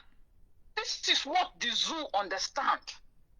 I am telling you people, this is what the zoo understand. I have seen different kinds of rioting. I grew up in the north. I was born in the north. I have seen different kinds of. They do not understand peace until the Igbos in north started retaliating. And when we don't, the moment they see how we are throwing fireworks, they stopped. They came back. They stopped. They stopped. And they started saying one Nigeria. Yes, now of course. Let me tell you people the story of Director. Please, just 1 minute. I want to tell you people the story of the Telangana in India. It's a small community, about 4,000 community. They were being oppressed by the feudals. Then these feudals, they impose heavy tax on them, and they have weapons. So they were being oppressed. At the time, they said no, they cannot take it any longer. The 4,000 villages, they all go, and why the bit of their revolution, the sources of it was that they all learn how to play music, different kind of local things, and they take off these people. At the end of the day, they were able to win. They only lost 4,000 men. That is each one person died in one village. 4,000 village. They only lost 4,000 men. It is time to stand up. Stand up from there. Then it is only once you will die. Only once. And that is it. Stand up. If these people see if they don't say your eye don't red, you say waiting be this, that will go happen tomorrow, make it happen today. They go run away. I tell you, these people, they are very scared. That is why they come in the midnight and go and kill after unarmed people, women, pregnant women and children. They cannot stand. Have you ever seen the house? Have you ever heard that the Fulani won any war? Have you ever heard that they won anything, any war? They have not won any war. It is terrorism they use. They terrorize you, and they bring cowards as your leaders. That's how they defeat you. They have never won any war. Never. They have never, if they have won a war, why is it that they couldn't win the Boko Haram? They have never won any war. Even the Biafran war, it was the Britain, missionaries them. It was British people that fought for them. My mother told me this. My father was a veteran. My father, before he died, Oginidi, he's the only son. No, he has not even gotten. He was not married. So even then, his mother was holding him. He said no, and he went to the war and he fought. He got injured. Then he came back. He went to the war and fought. Take away fears, Biafrans. Take away fears. You people were not born as a coward. Biafrans, we are not born as a coward. That is why every seven after when you were born after 7 days, you are circumcised with knife, pierced through your with knife. What it is? With knife. We have seen it. We have seen it. Bring that fear take away that fear from me and bring that bravery into your heart. Do not be in the kind of good here. They are nothing. I blame Ohanes and the stupid idiots that call these animals their leaders. They are the ones I'm blaming. And I went to court inside Abuja. I said to Buhari when he was alive, he's a madman inside his court. I said to Buhari, you're a madman. You cannot jail me inside his court. And the whole world was able to see it because they are nothing. They only come at night. They come with their hillocks. They snatch you in the middle. They are cowards. They are cowards. They cannot do anything. When I look at this present crop of these idiots, and they bow down before a janjaweed, I weep. I shed tears. I'm telling you the truth. They don't know who they are. They don't know who they are. Physically, these Fulani people are not they are not strong people. Physically, because they have this sickness that have to do with blood cells, something. That is why you see all of them scream like that. They are not even strong people. And that is why they always want to romance the military. So my people, learn how to play music. Music. I mean, if you are a Biafran and you have car, you don't even have any car with you. Man, oh, you F up. Thank you. Thank you, my dear sister. My brother, Director, thank you so much. Thank you. Do you see why Biafra is a motherland? Do you see why? Do you see why it's there? People don't understand what we do, what we say. We say, there are things we see in the spirit that mortals cannot see. That mortals cannot see. You cannot be afraid of this. They have been killing us before in Enugu, killing us everywhere. We kept quiet. But now we're saying, come. In the open, come. If our fathers that did not have the privilege of going to MIT was able to build Obunigwe, imagine what we can do now. Doctors, scientists all over the place in IPOB, imagine what we can do. Do you think I'm relying on Britain to give me arms? Do you think I'm relying on importation of arms? You're sick in the brain. There is nothing we cannot manufacture in our land. And I'm saying to them, I'm waiting for DSS to start their so-called, let them come. The story they will tell will be worse than what's happening to them in Enugu. Be worse. They think it's before gentleman. Don't do violence.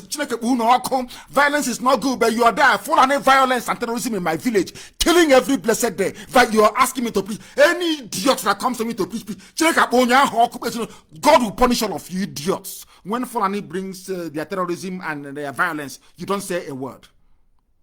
When I say something, you start talking rubbish. They will see something now. We have started. And by the time we are done, there will be no Fulani Caliphate. I swear to God in heaven. This thing that Fulani will chase them back to Futajalon, there will be no Fulani Caliphate even in Sokoto. Men are going to die, I assure you. Men will die. Fulani cannot even... Hausa will take over their land in Sokoto. Who are these idiots? Who are these fools? That every monkey is afraid of. Ohanese shaking like children, shaking like idiots. You call yourself leaders. Your children are being killed. You can't say nothing. You are being beheaded in the north. Nothing. Absolutely nothing. What sort of God made you people? Our mothers rose and fought in 1929. Our mothers were even looking after their husbands in 1947 and they were killed. You did nothing. Power belongs to our women. I'm telling you the truth. I remember when my mother used to go out on protest in the open.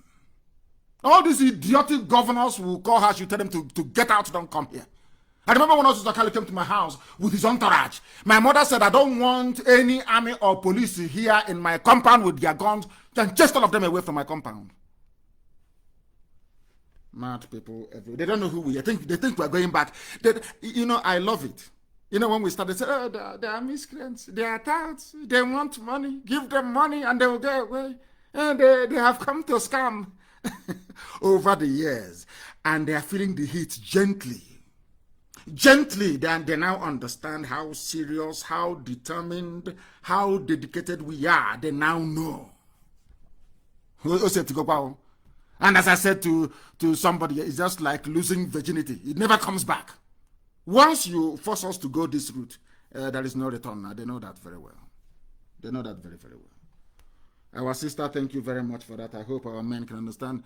You are abroad, go and join the reserve force of each country you're in. Go and register with their army. Join them. And pray for our brave men on the ground. They are doing very well. They are doing very, very. I want the people I'm going to start example with this DSS. They have been begging for it for very many years. The day BBC and CNN will talk about is because of what we do to DSS. Then BBC and CNN will carry our news by force. Let me go and take this call. The caller on the line, can you hear me, please? Can you hear me? The caller on the line, can you hear me? Yes, Mazi, I can hear you. Good morning. Good morning to you. Your name and your question, please. Your name, where you're calling from, and you go straight to your question, please. Mazi, my name is Okewaram Chedozi. I'm calling from Greater Noida, India this afternoon. Thank you very much. Mazi, actually, I don't really have a question, but I want to somehow emphasize more on the issue of fear. Because even here in the diaspora, we are also facing the same thing. There are also people that, not that they are saboteurs, not that they don't understand what we are doing, but somehow they are being engulfed by fear. You understand? They are filled with fear. And that is part of the problem, right? Yeah, and one thing is certain. There's no way you can accomplish when you're afraid. But this fear never used to be in us. We never used to have this fear. As a people, we were very brave. People who stood up and spoke the truth always. I don't know where this culture of immediately. I don't know if it is after the war. That defeatist mentality just came in, and our people became cowards overnight. Men who would normally stand up and speak the truth, no matter whose ox is God, they have now become lily-livered cowards all over the place. This fear, and it transcends to their children and to their children's children. Now we have a generation of cowards who now have graduated into sabo work. That's the work they do because they are cowards. Only a coward can be a saboteur. Once you are a coward, you want to dine with the enemy. You want to look for the easy way out. We have chosen to do this the hard way, not the easy way. And that hard way is giving us the results that we need. That's our freedom. Thank you very much. Thank you. We are not going to be cowed by cowards who claim all they want is leadership, who is going to contest, who is going to be governed. I don't know where this breed came from. I have no idea which part of the planet Lucifer threw them into Biafra land from. I have no idea.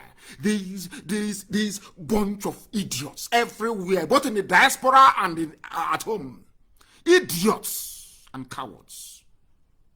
Born and fathered by wretched Janjaweed. They think it's before you come, you kill, you go. We complain, we cry. They have killed us. We write to Amnesty. We write to UN. Nobody's talking to us. Now you will talk about us. You will talk about us. So come and kidnap now. Come and kill. We are asking you, come and shoot unarmed people. Come. I'm now begging you to come. Come and kill. And you see what will happen to you. Come now and kill. You see what will happen to you. Fools everywhere. The caller on the line, can you hear me, please? Your name and where you are, if you may. Good morning, Martin Namdekano. Good morning. My name is Chukwudi Chile. I'm calling from Vienna.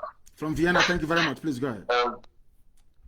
I just want to say that the issue of fear, knowledge drives away fear. When people know the ideology driving those who are coming at them, it will make them understand more, because people people who see you as inferior in a certain way because they call you infidel. And it's something that, like those of the Caucasians or Ubiquitous, so to say, who came and give people derogative name like nigger area and things like this. It's the similarity. This is why they could work together to oppress certain people. So if our people should go into knowledge of everything. Our people, one time I was reading the Quran and so a friend was scared of it. I said knowledge is very important, because I remember even when I even wrote you, but of course you have a lot of messages when Asari was wearing with the Quran. In Quran there is something they call taqiyya. This is a thing that gives them allows them to lie, to deceive the so-called enemy or infidel. So when we know the jihadist mentality, it makes our people to understand, even sometimes when they say they come with peace and they will strike. And if we go in the of course, one Nigeria, let's fight for unity. Meanwhile, they have 6 terrorist groups. 6. The same idiot telling you about one Nigeria is funding Boko Haram. The same idiot telling you about one Nigeria is funding Ansaru. The same idiot talking about one Nigeria, let's live in peace and harmony and move the country forward. They are the ones funding Mieti Allah. These are the idiots. When they talk about their useless unity, some of these morons and idiotic governors, they buy into it because of what they can get for themselves and their families. And we will not forgive them. I'm telling you, because look at what they are doing. Look at what they are doing. They have allowed these people to instill fear in them. From there, they have transmitted that fear into the populace. From there, we now have endless supply of cowards everywhere, all over the world. Every idiot is now a coward. But I thank Chukwu Kikaben for IPOB. I thank God for IPOB and for Radio Biafra, what we've been able to do. We have now truly changed the narrative. All that fear, all that garbage is gone. We are now facing our enemies. Wherever they want to meet us, we meet them. In Biafra land, let me see what BBC will say when they start to, they themselves also feel the heat. CNN will cover it and let us hear what they're going to say. They think they have money, they think they have influence, they think Britain can save them. Britain cannot save the Fulani. Britain can never ever save you. I swear they cannot save you, because Britain cannot kill every Biafran on this very earth. They cannot do it. And that is why we are going to win, because what propels us is stronger than what motivates them. For us, our obligation is to the dead. You know what that means? Our loyalty is to those who have served and died, and not to the living. And as long as you cannot speak to the dead, as long as you cannot get the dead to change the mind of those who are living, so are we determined and set in our ways to restore Biafra. Every idiot, every bagger, every entity, every dwelling of Lucifer must crumble before us. I say it before I do it, so that when we do it, the world will know how serious we are. I thank you very much for that, my dear brother. Thank you very, very much. We are relentless, we are resolute, we are determined. At the end, Biafra will come, and all the enemies of Biafra will be hanged. That I can assure you. The caller on the line, can you hear me? The caller on the line, I have you. Can you hear me? Your name and where you are, please. My name is Obina Ashoko. I'm calling from Warri. From Warri, please go ahead. Raise your voice for us. Don't be afraid. Raise your voice. Nothing will happen to you. Obina from Warri, raise your voice and speak. The world is listening. Go ahead. Yeah. Mazi, I want to ask you 2 questions, sir. Go ahead. Yes, the first question is because I'm from Enugu. Yes. My parents are from Enugu. So the first question is this: they do collect land from people in Enugu that is from government to do dam or stuff like that. And for like 2 years or 3 years, they will not be doing anything. They will just take the land. You can't take the land back, you know. So what I'm asking is, if Biafra comes, will those land be given back to the poor masses? Every land that is taken from our people will be handed back to them, because in our land where we come from, land doesn't belong to government. And in Biafra land, land will not belong to government either. All this land use, decree, all this garbage, land belongs to the people of that very place, people who are indigenous to that very place. Every land stolen, taken, confiscated by this present bunch of how can I put it, should I say, you cannot even reform them. Every land taken by this bunch of criminals will be returned to our people. It will be returned, or compensation paid. Adequate compensation paid. Biafra is going to be a land of the free. Even the poorest man in the village, his or her interests will be protected. Because in a land where you're not going to have siren, people using siren, people saying, commissioners, ministers will be going to work on public transport. So where are you going to do your big man? Whose land are you going to collect when everybody is equal before the Lord and before God in heaven? Thank you very much for that. Thank you. All the land stolen will be returned back to our people. They must understand that we are not going to run a government of gangsters. Biafra land will be governed by the rule of law, because to start with, the police will not carry any guns anyway. There will be no guns. The military you cannot see. The Biafran army, in fact, if you see them, you start celebrating. Because you can't see them. They'll be in their barracks, they'll be at the borders, making sure that Fulani Janjaweed terrorists do not come in. That there will be nothing like Mieti Allah in Biafra. Nothing like that rubbish. That is their job. You can't see the army and the police is unarmed. So who are you going to intimidate? Which judge is going to give bad ruling? Which judge, I ask? Not in Biafra land. Because our legal system will be trial by jury. No one idiot can determine the guilt or innocence of anybody. It will be a jury of their peers. Let ordinary people decide. People don't know what we have in store for them in Biafra land. Once we come out with our publication, everybody will beg to become a Biafran. That I can assure you. That I can assure you. Let us go to the line and take this call. I have a caller on the line. Your name and where you are, please. Your name and where you are. Can you hear me? Can you hear me? You don't need to be afraid. You don't need to be afraid. You don't have to be, please. The caller on the line, can you hear me? Yeah, good morning, sir. Good morning to you. Please, your name and where you're calling from. You go straight to your question, if you may. Yeah, my name is Nwachukwu Justice. I'm from Imo State, Biafra land. There is nothing like Imo State. Where do you come from? Where is your hometown, please? Okay, I'm from Isu local government. Thank you. Umondoba, and where you, Amandoba, nice people. Where are you calling from? Oh, I'm calling from Germany, sir. Thank you. Please go ahead. Sir, before I commence on my question, I want to hit a few points. It's about the killings that have been going on in Biafra land, and to be precise, this very one that happened 2 weeks ago in Emene. I've been watching to see if any of our government will come up and condemn this killing publicly. But none of them come up, like none of them was bold enough, not even the ministers, not even the lawmaker, except Senator Baribe and one other person who happened to resign as a result of the killing. So, but our government, our governors, the people, our number one citizens in the state, none of them come up publicly to condemn this killing. And this seems that they are really in support of what is going on. They are really honoring their masters, the Fulanis. So what I want to say is, I've heard a lot of people saying that the Igbos, the reason why we don't have the support of our Hanes and Igbo is because we are rebellion, we are not respecting them, things like that. But when an elder is not living up to is not living up to expectation, then the child have to correct him or her. So my question now is, what are we doing, or what are we going to do now in order to address, we have to hold our people accountable, especially our governors, because the Fulanis cannot enter our land if the governor does not permit them. So it is the governors that give them this, the privilege, that giving them the enablement to enter our land and persecute our people.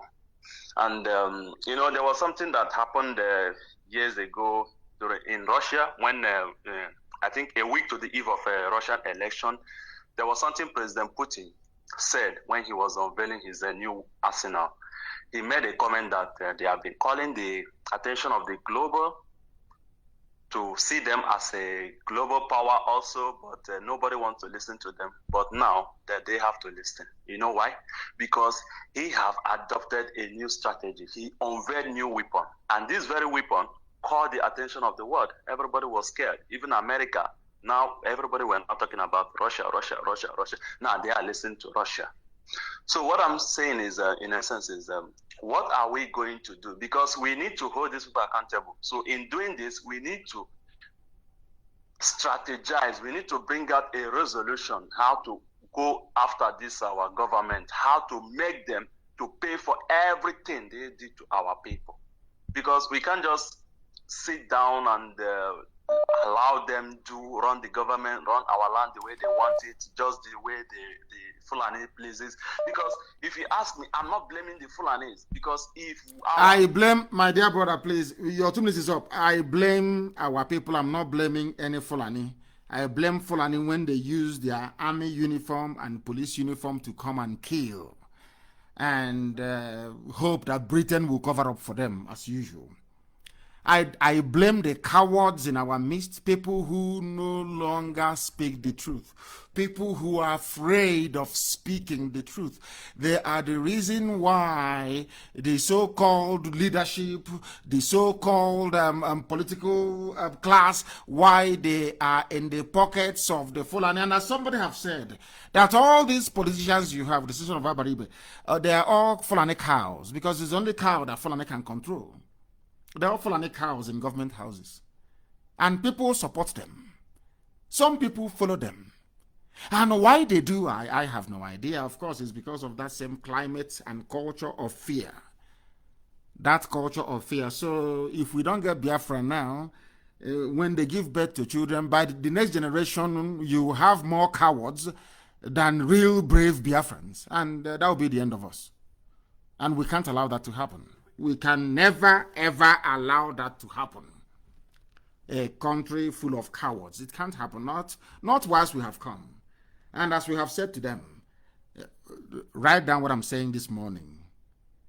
In the next few months now, you see, will be headline news on CNN and BBC. Watch and see. Headline. That thing they never wanted to talk about before, now they talk about it. Just give it a few more months. Will be headline on BBC and CNN. Watch and see what is going to happen. The whole world will talk about us by force. Because we kept quiet, the killings, arrests. Very soon, we will start with them. Anywhere they come to kill us, they will die. That's number one. Number two, there will be no checkpoints on our land. You watch and see what is going to happen.